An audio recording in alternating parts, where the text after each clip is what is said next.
Hello and welcome everyone to the second session of Let's Talk Beauty. We are so excited to have this incredible partnership between the Estee Lauder Companies and the National Alumni Association of Spelman College.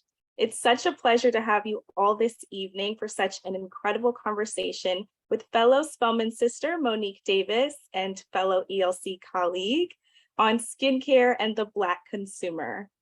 For any colleagues or sisters that I have not yet had the pleasure of meeting, my name is Maya Mitchell. I am a 2019 graduate of Spelman College. I'm originally from Georgia and moved here to New York upon graduation to begin my career here at ELC. I have the pleasure of working on the Tom Ford Beauty brand as assistant manager of global education and artistry. And I'm so excited to be moderating this panel with Monique tonight, who will hear from us personally in just a few minutes, but first I would love to introduce her to the group. Monique Davis is Vice President of Global, Local, and Cultural Innovation at the Estee Lauder Companies. In this role, Monique works across brands to develop and expand product and commercial innovation to increase relevancy with global multi-ethnic consumers. With a passion for beauty inclusivity, deep product marketing experience, and an extensive beauty background spanning over 15 years, Monique has oversight of the skincare and fragrance categories and collaborates cross-functionally to ensure the company's products not only meet the needs and expectations of skin of color consumers, but exceed those expectations. Monique began her career at the Estee Lauder Companies as a presidential associate and has since held marketing roles at several brands across the company's portfolio, including Bobbi Brown, Aveda, and Clinique. Monique was last year's recipient of Cosmetic Executive Women's Emerging Leader Award for her business accomplishments in the beauty industry, and she now serves as co-chair of the Inclusive Beauty Advisory Board and Noble, ELC's network of Black leaders and executives at the company. So everyone, please give a warm welcome for Monique in the chat. We are so excited to have her this evening. Hi, Monique, how are you? Hi, Maya. Wow, thank you so much for that kind introduction. I am so excited and honored to be here. Great, we're so excited to have you. So excited to hear all the insightful things you have to share with us this evening as it pertains to skincare and all things Black consumers. So excited to have you. We'll just jump right into a couple of questions before you start your presentation. So first, we'd just like to know a little bit about you. So please just share something about yourself, where you're from, things like that with the audience. Sure. I am originally from Cleveland, Ohio. I graduated from Spelman into the year 2000. I was a psychology major, and I have always had a love for beauty and fragrance and makeup, which we'll get into, of course, skincare a little bit later.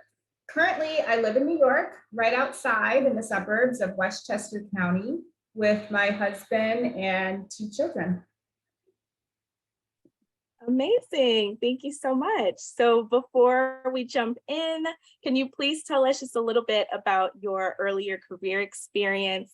What was your role prior to joining ELC, and how did you end up where you are today?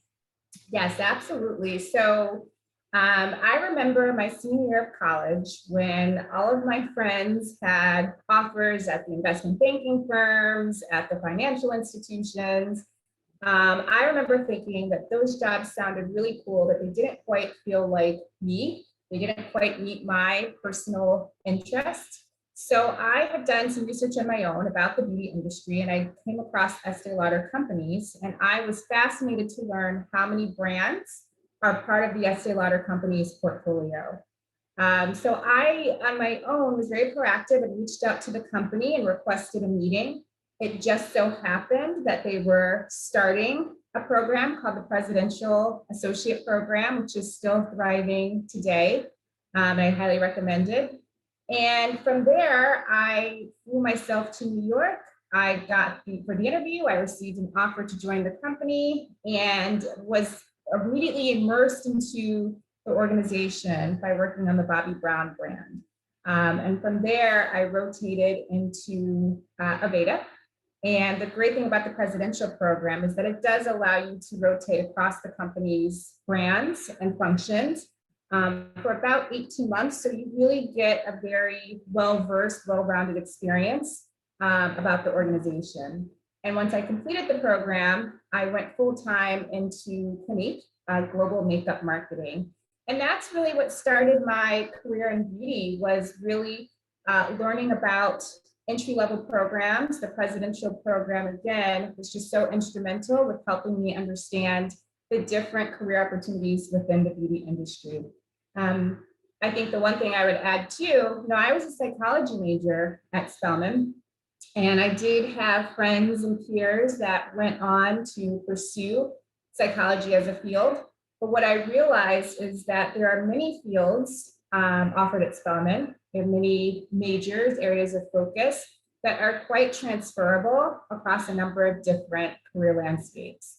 So I think that despite whatever your major is, what you studied in college could definitely be applicable in a variety of fields. Amazing. So can you tell us a little bit about your involvement with some of the programs you're a part of here at ELC?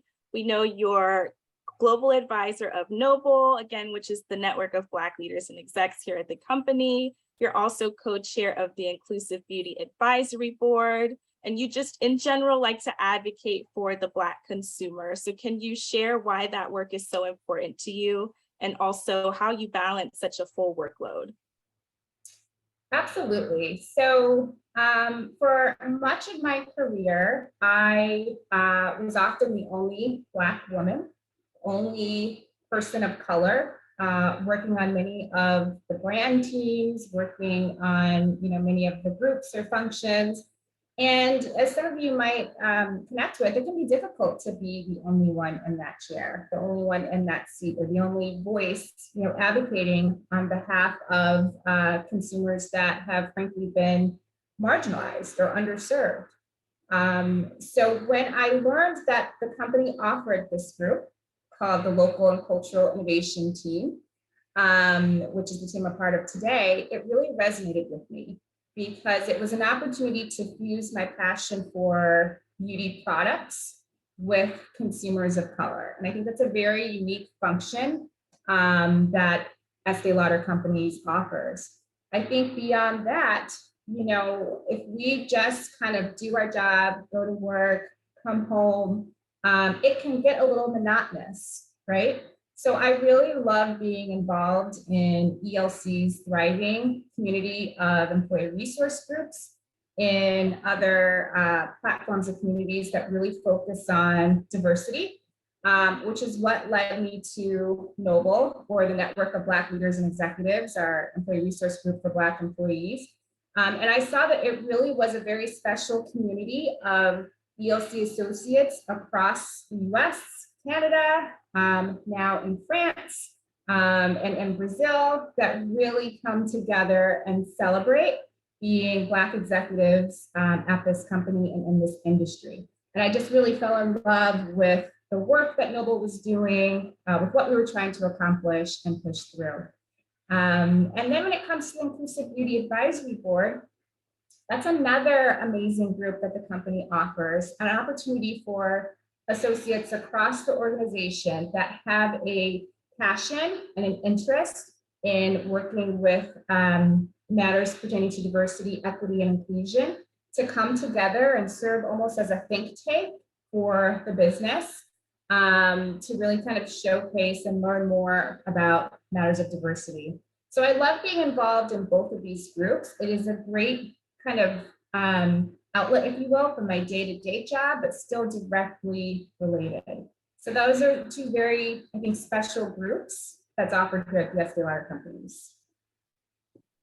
Absolutely. And we're very grateful for all of the work that you're doing. It's very necessary, and spaces like this where we actually get to discuss are also so powerful. So just thank you for that. I know we're all very excited to get into your presentation, so we'll give you the floor.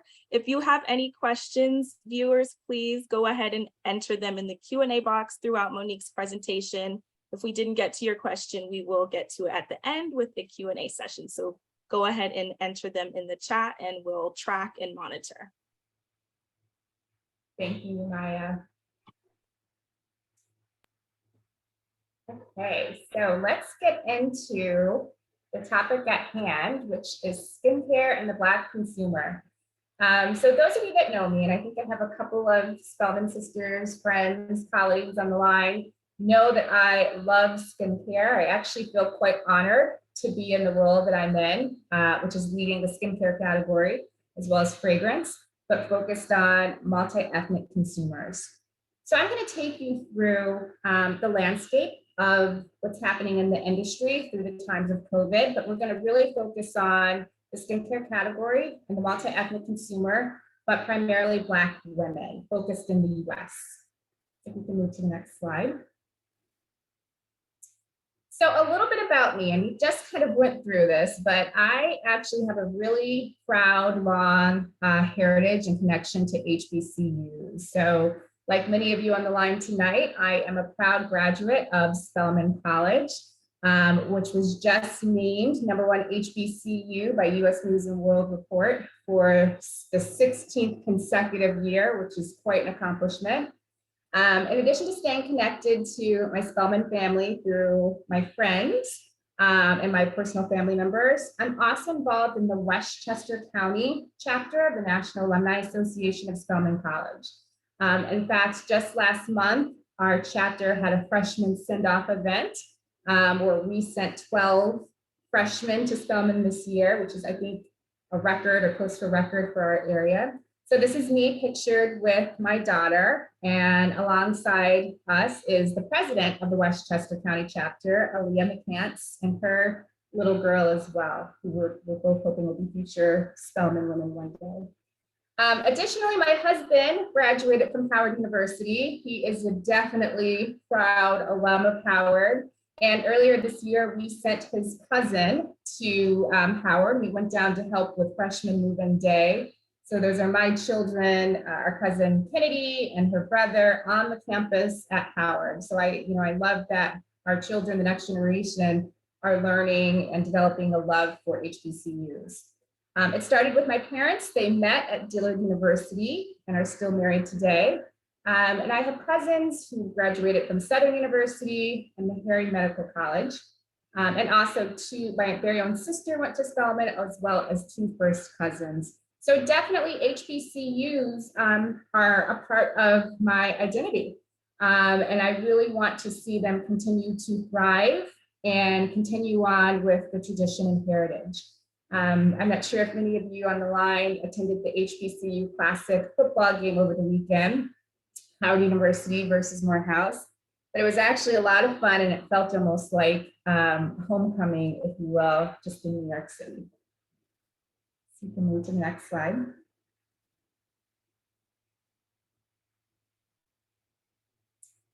So as I mentioned, I have over 16 years of beauty marketing experience, but again, just a lifetime love affair of skincare, makeup, and the fragrance categories.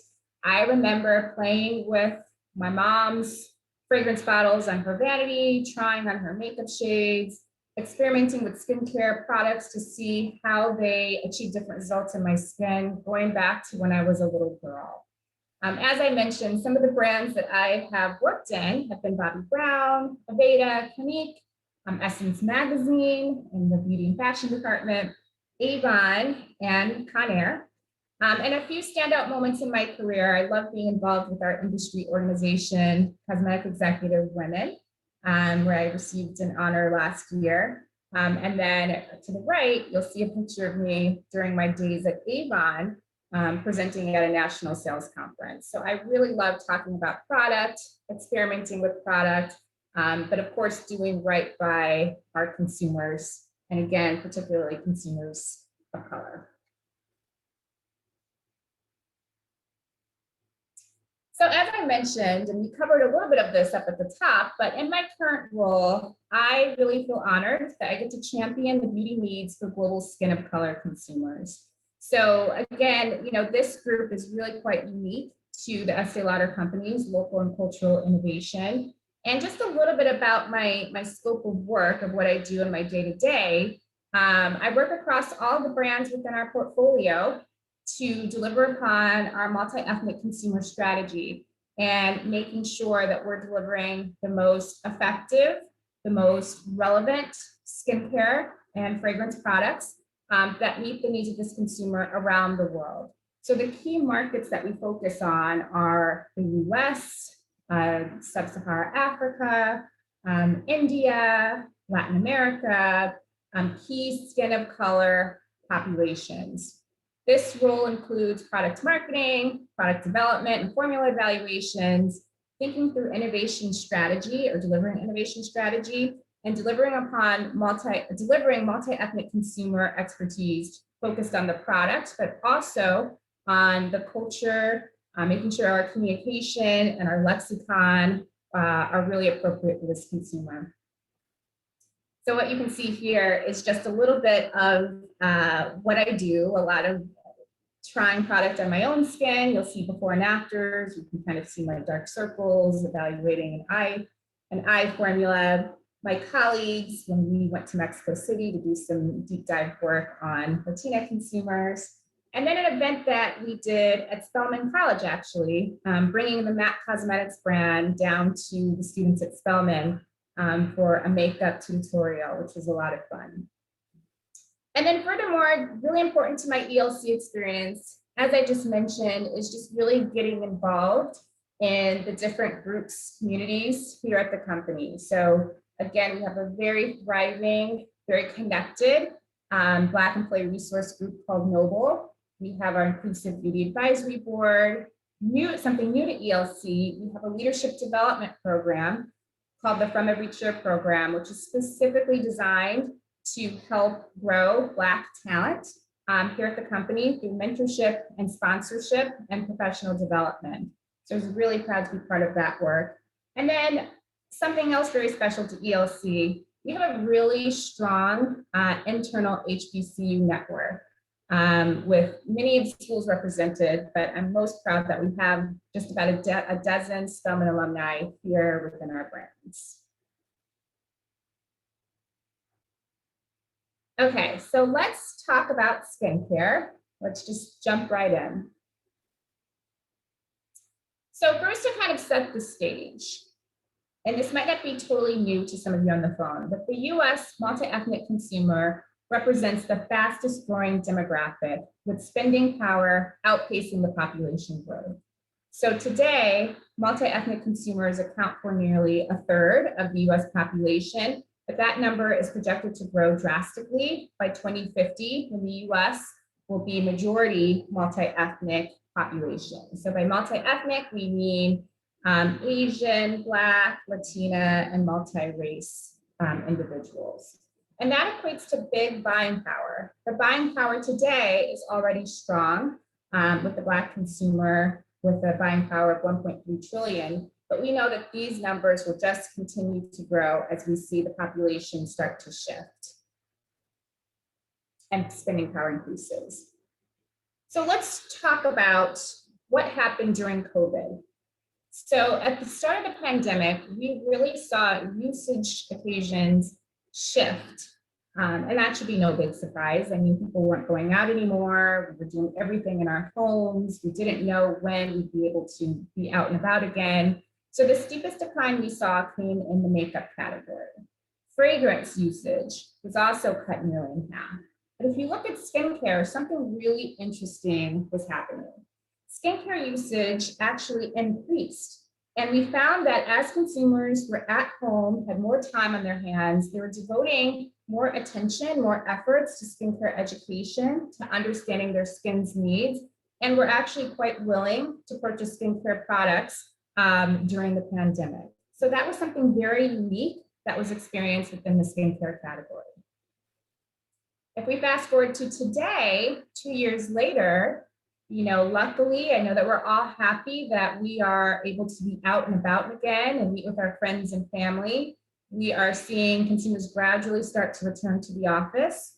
We're also seeing with that, the need for beauty products are starting to rise again. So when we look at consumer sentiment today, we know that 20% of consumers are planning to spend more on beauty products in the upcoming months. So events are taking place, people are happy to see their loved ones again and really want to look their best. So we look across the category, we see makeup, consumers saying that they are willing to purchase makeup for a specific need at 51%, or even to treat themselves at 31%. Skincare stayed strong, if you look at those numbers, and we're seeing fragrance start to pick up as well. I think the fragrance category is also experiencing a surge as well. So now that we are out and about again, there's definitely this resurgence of I want to look my best, I want to play with makeup again, but my skincare is still important. We're not seeing that behavior kind of slip backward. Next slide. Okay, so let's talk about the multi-ethnic consumer. And first, to set the stage, what are her beauty goals?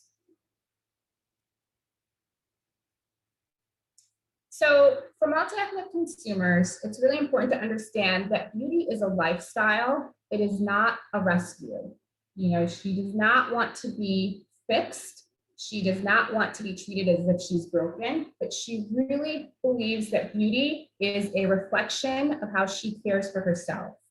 It is a look into her lifestyle, how she treats her body, how she's taking care of herself, the food that she's eating, the exercise, that it will reveal itself as a key benefit in her skin.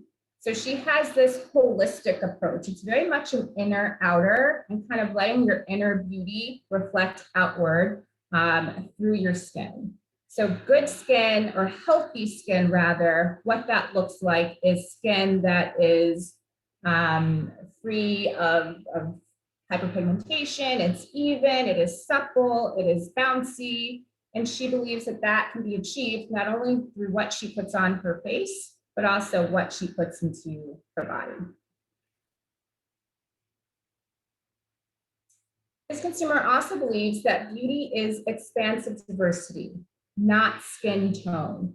So I think it's important for beauty brands to recognize that this consumer wants to be seen as more than just her skin tone, that diversity comes in many different shapes, sizes, looks, if you will. And she wants the brands to kind of not just define her in a very singular focused box.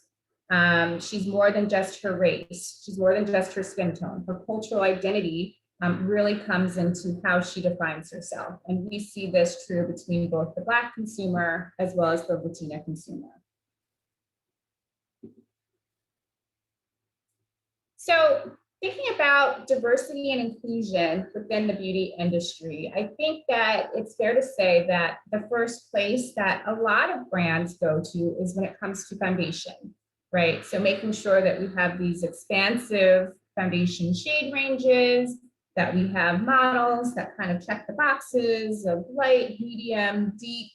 But we're starting to see now that skincare inclusivity is very important, that Black consumers want to be represented, and that there's no longer this desire to see a perfect mannequin model, but real skin. A really interesting stat, we've seen that in the US, 63% of women of color say that the skincare industry doesn't have enough options for them. We've also heard that in the US, 54% of Black women are willing to pay more for products with natural ingredients. So we also know that natural ingredients are really important to this consumer, and we'll get into that a little bit later. But there's definitely this trend in embracing not just all skin tones, but skin types as well.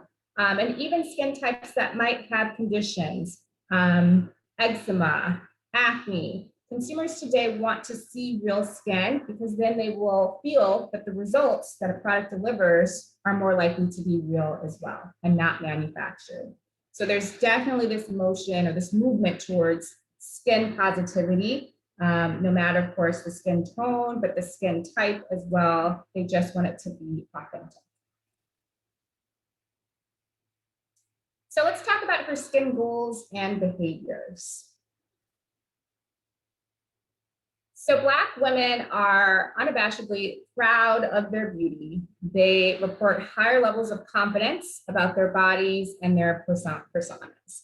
So we like to say that this consumer is beautifully confident. Again, the way to communicate with her is to not tell her that she needs to be fixed, to tell her that something is wrong with her. We've all heard the notion of Black Girl Magic, this sisterhood, if you will, of supporting our Black sisters. And that really shows up in how she goes out, how she presents herself to the world. She is fierce, she is a queen, and she lets the world know that. She is defining beauty on her terms. We also know, again, that this consumer is redefining the industry. So I'm sure that many of you on this call are familiar with Rihanna, what she's done to shake up the industry, not just accepting a one-size-fits-all approach to beauty, but Black women are also demanding that the beauty industry pays attention to their needs, to their concerns, and they're proving that with their dollar, with where they're spending their money, with where they're shopping, and even the new brands that Black women are launching on their own. So they're really shaking up this industry and making everyone take notice. And then home alchemy as a secret to success.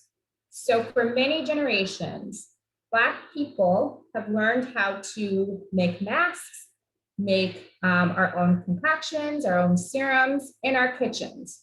And we believe that this started when, again, there was the notion that the beauty industry wasn't meeting needs of Black people. And so there's definitely a pull, again, towards natural ingredients. There is a sharing of formulas that are whipped up at home with grandma, with mom, and passing down those recipes. So again, this just speaks to the consumers, the Black consumers' ability to find a way. If she believes there isn't another way, she's going to make it happen. So Black women seek skincare products that tackle their unique concerns. And when it comes to anti-aging, it's interpreted more as prevention versus corrective. So many of you have probably heard that term, Black don't crack, which personally, I don't love that term, because I think that, yes, it is true that Black skin shows lines and wrinkles at a slower pace versus lighter skin tones. There still is the need to nourish the skin, to protect the skin, to keep it looking its most healthiest. So for that reason, approaching Black consumers with anti-aging products might not pique her interest, but when you think about it from the lens of what can we do to help her skin stay its most healthy looking, its most revitalized and rejuvenated looking, I think those are more areas that will be more meaningful for this consumer. So for today's presentation, we're going to dig in a little bit on cleansers, moisturizers, and serums. So for cleansers, really the key drivers here are to feel fresh and healthy, and making sure your skin looks fresh and healthy as well. For moisturizers and serums, these categories, especially serums, represent unique needs for the skin and making sure that we are addressing those needs. And then moisturizers is another big category where this consumer has the most activity, right behind cleansers. So let's jump right in. So as I mentioned before, across all categories, Black consumers disproportionately seek natural, organic, and clean beauty. So this consumer, Black women, they want to know what's in their skincare products. They really gravitate towards ingredients that they know, they trust, ingredients that can be grown in the garden, ingredients that might have indigenous roots to them, really help to convince her of their efficacy and help even connect her to her cultural heritage. And some of the top skin concerns that we see for Black consumers are acne-related marks or dark spots.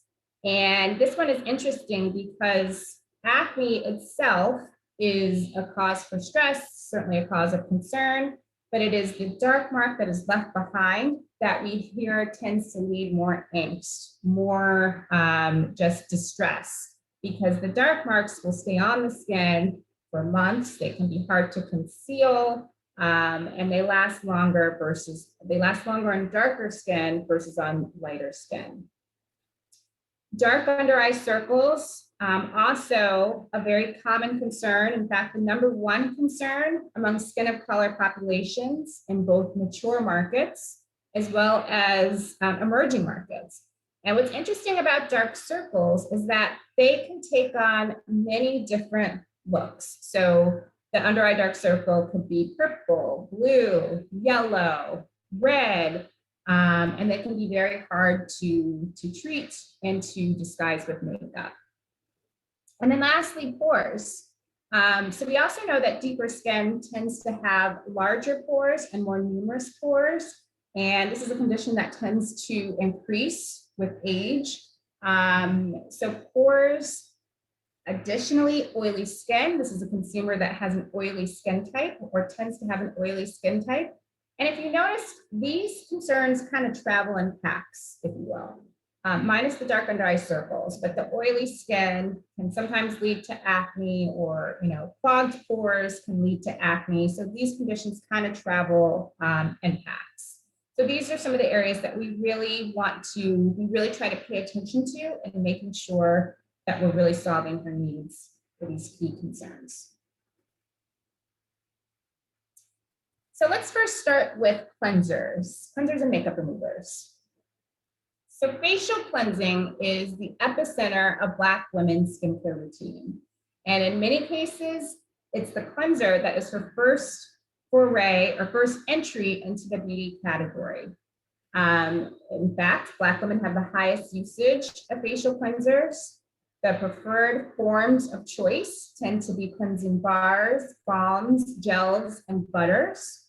Black women also tend to include facial toners, scrubs, and exfoliators in their routine, but they don't use makeup removers as much. And it's our hypothesis that she doesn't believe that makeup removers will get the job done. So she really relies on her cleanser to lift and remove makeup in addition to dirt and oil and debris. What's also interesting about this category, which happens to be one of my personal favorites, is that for many years, there was the belief that facial cleansers were a functional category, that it was a commoditized category, that you can get a cleanser from the drugstore for $10. But when we did some research and when we dug a little bit deeper, what we found is that for Black women, cleansers aren't just functional, they're actually highly emotional. So for Black women, cleansing is a ritualistic experience. It is almost like a rebirth of herself at the end of the day, where she's removing the dirt, the debris, the stress, the pollution of the day, and she's actually reclaiming her true self. And these are all notions that we heard through some really interesting research that we did. There's a quote that I have here on the slide from one of the participants that we interviewed that says, "When I think about cleansing, I think about bubbles, cleaning away debris, gunk, oil. And when I do it, I feel like I'm glowing." So it really speaks to, she's almost reclaiming, or feels as if she's reclaiming her natural self. And that makes her feel really good. So it's these type of insights that are nuanced, specifically for Black consumers, that are important to understand as we connect with her through this category. Double cleansing, or cleansing several times a day, helps the Black consumer achieve the need to feel fresh and clean. So this is also a consumer that tends to double cleanse more versus other ethnic groups. A few interesting facts. We know that from physiological data, it shows that many skin of color consumers produce higher sebum levels, which makes sense because we know that this is an oily skin consumer. We also know that Black consumers tend to live in warmer climates. So in the US, the South has been known as home market for Black Americans, with over 50% of Black Americans residing in the South part of our country. So for that reason, the need to not feel oily or shiny is of utmost importance. And again, she's expecting her cleanser to clear the pores, to do a lot of heavy work, lifting the dirt and oil, but also keep her pores clear, to give her that fresh look, it's all coming down to cleansers as opposed to makeup removers, which, as I mentioned, she hasn't quite found a makeup remover that can get the job done with really removing, the heavy layers of makeup, if she's a makeup wearer, long wear, etc.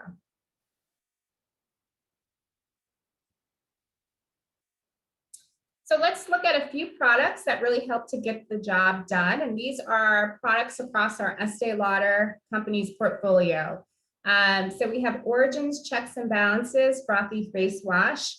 And what I really love about this product is that not only does it deliver this really kind of cushiony feeling in the formula, but it also has this really sensorial, kind of freshly minty effect that helps to really kind of wake up the skin in the morning and leave skin feeling nice and comfortably clean. We have Clinique All About Clean Rinse Off Foam Cleansers. So Clinique is a brand that has cleansers across different skin types to help ensure consumers find the best cleanser for their unique skin type. For a luxury experience, we have La Mer, the cleansing foam, which is a really beautiful texture, really wonderful at helping to purify the skin and remove excess oil. And then another cult classic is Bobbi Brown's Soothing Cleansing Oil, which is great for helping to actually remove or dissolve makeup. And what I've also heard, this product tends to be a favorite among men as well. So just a pro tip to leave you with cleansers is that cleansing really is the basis of healthy skin. It can help to stem so many other problems and keep them at bay. So it helps to avoid clogging pores, helps control acne, and of course with removing makeup. But it's important to remember to cleanse your skin 2 times per day. Even if you're so tired at the end of the workday or at the end of going out, it is important to, at the bare minimum, to cleanse your skin and moisturize. Okay, so let's talk about serums. So serums is a really interesting, has a really interesting story to tell here. So we saw interest in usage of serums dramatically increase during the pandemic, and we are not seeing that trend slow down. But what's really interesting is that we've seen Black women, their interest in usage of serums, has increased threefold. It's been just a really amazing journey to watch with this consumer and with this particular category. So a few things that could be contributing to the increased usage of serums. For one, frequent Zoom calls for work or for social life contributed to us looking at our face in these little boxes. We're seeing what other people are seeing, and we want to make sure that we look our best. During the pandemic, there's been a greater focus on self-care, and that of course led to what we believe it led to the trial and exploration of different serums. And so now we're seeing consumers really play with and continue to explore and try both prestige and mass serums and incorporate them into their regimen. So in the mass space, relevant for Black consumers, CeraVe, which is a dermatologist brand that has really come on quite strong with a big following across their whole portfolio. Olay, L'Oreal, and Neutrogena have all quite a lot of resonance with Black consumers, Blacks and Latinas actually. And then in the prestige space, a number of our brands as well have seen or experienced this surge in serum usage. And then when we just think about what are some of the key ingredients that Black consumers resonate with. So again, it's a mix of clinical ingredients as well as natural ingredients. So number one, vitamin C, totally understood by consumers of its effects for delivering radiance, delivering brightening, especially brightening of dark spots.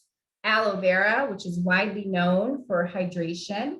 And then when it comes to those clinical ingredients, hyaluronic acid, which was a top search ingredient on Google last year, and retinol. And retinol is actually the #1 recommended ingredient by dermatologists.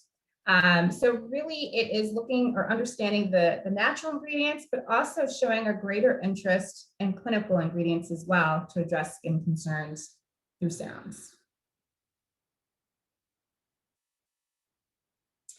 Something else key to this consumer is dermatologist recommendations and proven science lend credibility to product results.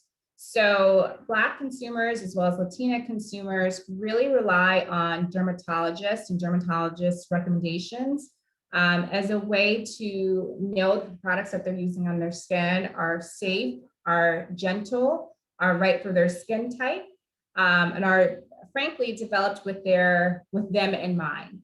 So it's really important for brands that do have dermatologist affiliations, or if they developed a product with a dermatologist, that they are front and center, and particularly dermatologists of color, with really helping consumers understand that the product will be right for their particular skin's need.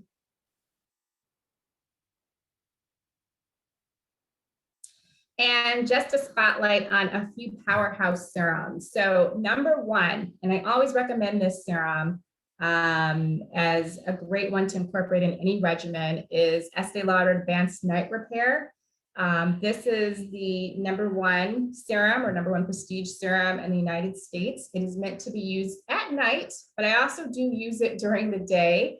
And it's really wonderful at helping to keep skin hydrated, nourished, pores looking minimized, and helping skin maintain that kind of plump, fresh look to it.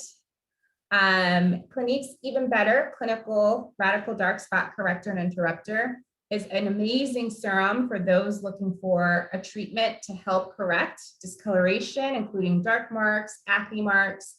And this is actually a serum that was developed with deeper skin tones in mind, and tested with and proven effective to work on deeper skin tones. So for those consumers that are experiencing dark marks that kind of sit on the skin for months and months and months, this is definitely a great option to try.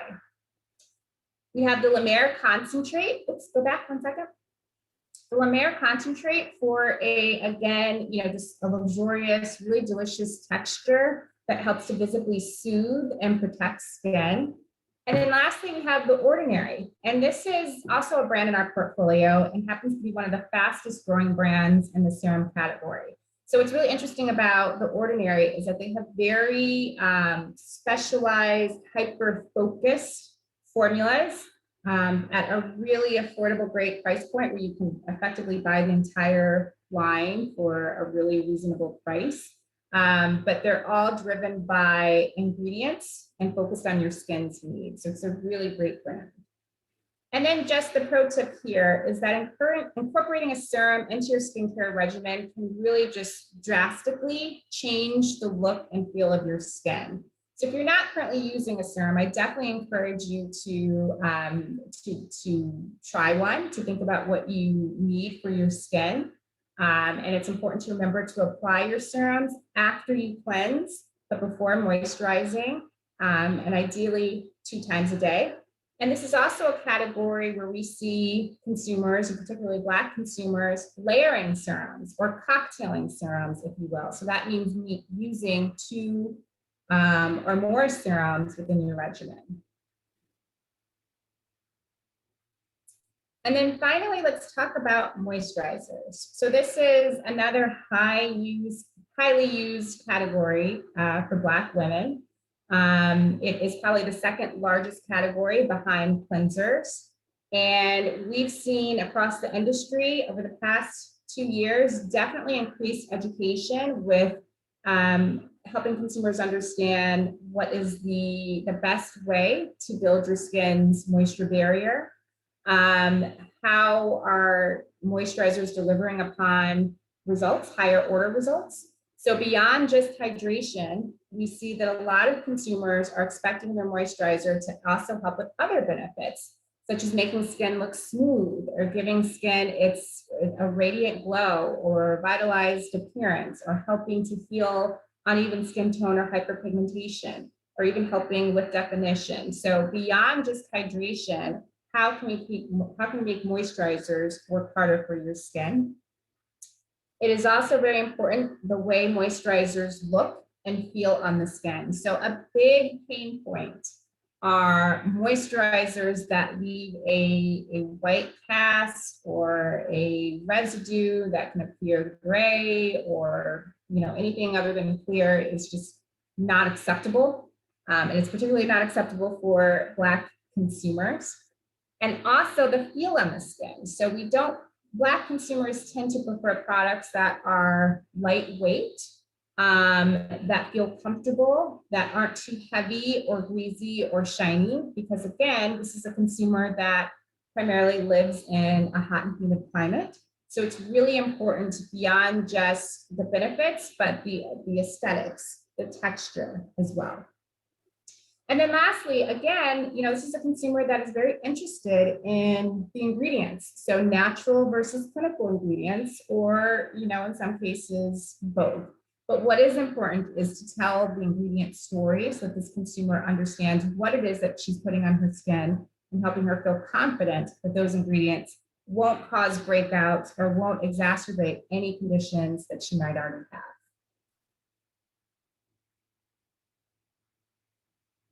And then we do our product spotlight on moisturizers for healthy looking skin. So a few of my favorites: Clinique Moisture Surge 100 Hour is a really delicious, beautiful, lightweight texture. It is an oil-free, gel-free cream that delivers hydration for up to 100 hours. It's also great for delivering that invisible finish very quickly, with a fast absorption into the skin, so you can just move right on with your makeup application. La Mer also has really delicious textures, but also offers variety of weight, if you will. So from their core moisturizing cream to their moisturizing soft cream to even lighter textures, they really do provide a lot of choice to consumers. And we know that La Mer is a favorite among Oscar-winning actress Andra Day, who often praises La Mer for being a star in her skincare regimen.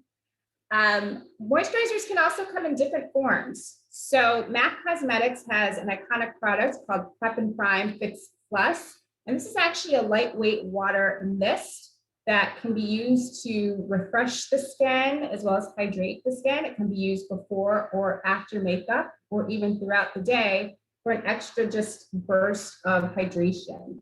It's a product that you can even take on the go, but this is a definite iconic product that also helps to deliver upon hydration. And then we also have Origin's Ginseng Ultra Hydrating Boost Moisturizer.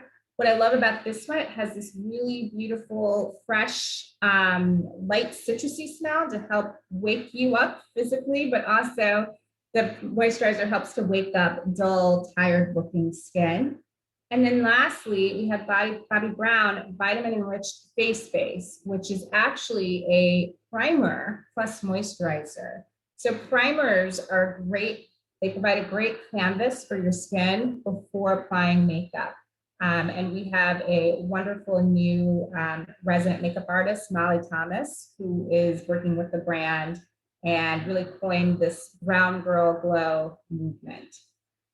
So then just the pro tip here, it is really important to remember to add an SPF after your moisturizer, or find a moisturizer that has an SPF. And I know that moisturizers with SPF, it cannot be easy finding, it can be challenging, if we're being honest, to find a moisturizer with an SPF that is invisible on the skin, that wears beautifully, that won't disrupt your makeup application, won't look gray or ashy. So we know that it can be a challenge. And in our next call, we'll have some interesting things to share, some wonderful updates there on SPF. But I know that there's also the myth that Black skin does not need SPF. And that is in fact a myth. And we are seeing skin cancer rates rise within Black and Hispanic communities. And then furthermore, not wearing SPF can make the skin look aged. It can exacerbate hyperpigmentation, uneven tone. It can cause the skin to look dry. So I recommend, even if you're indoors, even if it's wintertime, even if it's cloudy outside, to apply an SPF daily. And then finally, I love to spotlight Black-owned brands that we're seeing on the rise in the beauty industry. And it's really important to just give a shout out to our Black beauty entrepreneurs that are helping to increase diversity within the beauty space. We have seen over the past 2 years, big retailers, including Sephora, including Target, make pledges to the Black community to offer Black-owned beauty brands space on the shelves through the 15% pledge. We have also seen some of our own Spelmanites launch beauty brands. We've got Brown Girl Jane, that has some of my friends from school at the helm of that brand, doing incredible things. So it's important that we make sure that Black-owned businesses have a fair chance at equity, and we definitely commend them, and always want to make sure that we are just kind of giving a spotlight and lifting them up as well.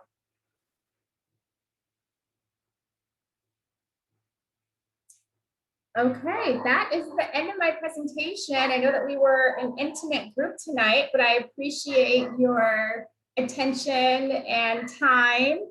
And I think we might have a few more minutes if there's any questions. Yes, we have a couple of questions coming through, so I'll start sharing those. The first one is, any insights you can share on why Black women tend to prefer clean products over other ethnic groups? My first thought would be that some of the recent reports link certain ingredients to higher rates of cancer and other health issues in Black women at higher rates. Mm-hmm. Yeah, that's a great question. I think that there has been an obvious mistrust of the beauty industry between Black women and the industry with what products are, or what formulas, what ingredients are in these products. Not only is there the rate of cancer among Black women, but there is also a higher incidence of reporting skin sensitivity. This is a consumer that reports more than other ethnic groups that she has sensitive skin, and she's not willing to take chances with her skin. We've seen that if a product causes a breakout, causes irritation, not only does she swear off that brand, but she has been known to swear off the entire industry.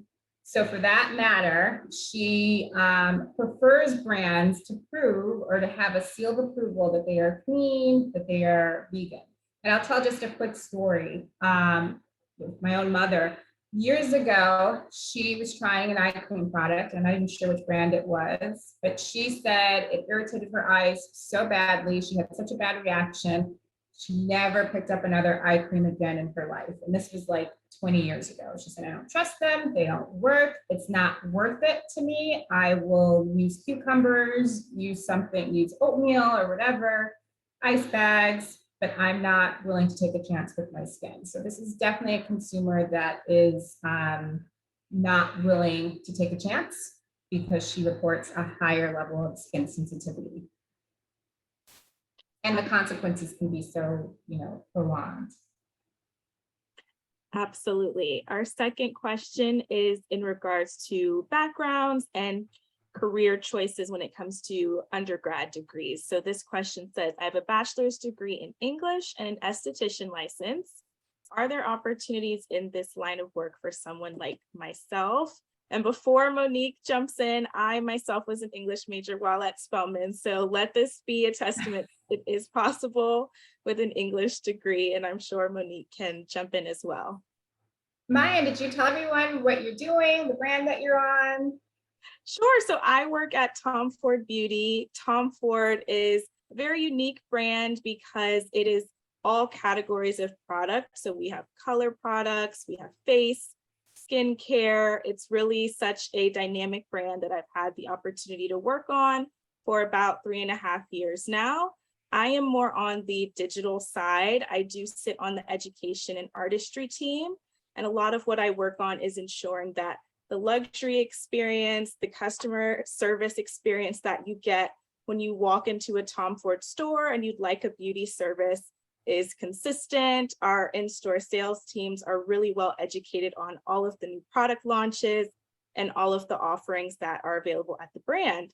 So with that, I also have to educate myself on the products so that I can ensure that all of the trainers globally are familiar with the products as well. So that's kind of how I've been putting my English degree to use. It's a lot of writing, a lot of reading, copy editing, and paired with a digital/tech piece, which was really my focus throughout college. So it's definitely possible. Don't limit yourself based on what you think the correct background might be, because there are so many different functions. And I think that's one thing that I've really learned through opportunities like this, through Spelman and ELC, is that there's really a fit for everyone, regardless of what your background is. There's a place for you, and you just kind of have to find your perfect fit. So definitely possible. Maya, I think you just answered the question. I couldn't have said it better. It's very true. And I know that there's other Spelman women on the line in the company that had majors across all disciplines. So your major, you know, it's definitely a starting point, but again, it can be so transferable. Definitely. I think we have one final question. It says, hi, Monique, thanks so much for this presentation. With so many brands coming into the skincare space, what new/indie brands are you most excited about or have you tried recently? Ooh, okay, so just over the weekend, I did try, so this is concealer. I've been obsessed with concealers lately, but I did try the new Kosas concealer.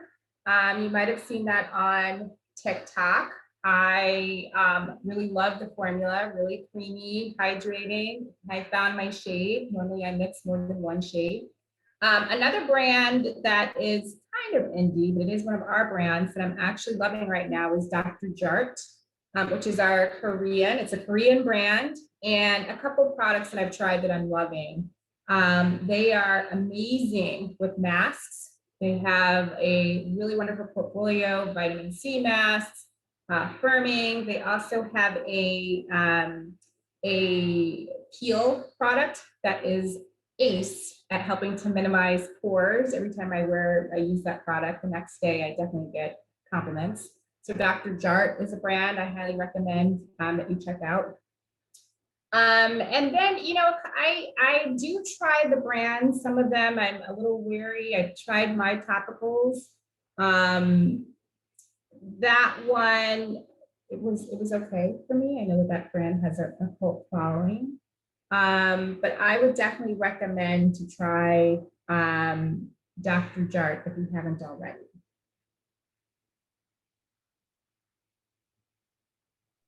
I haven't yet tried Dr. Jart, but I'll have to try it and add it to my list now. Yeah.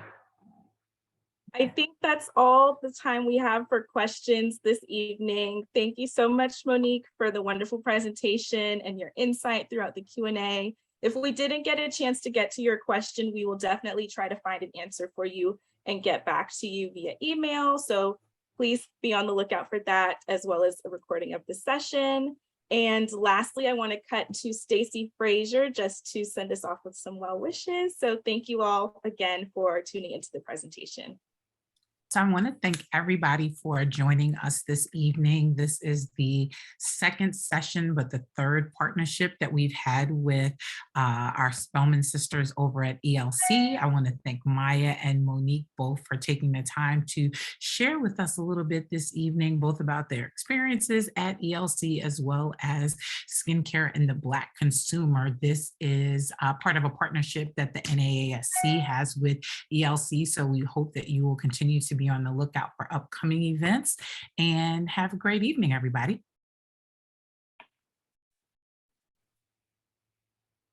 Thank you. Bye. Thank you.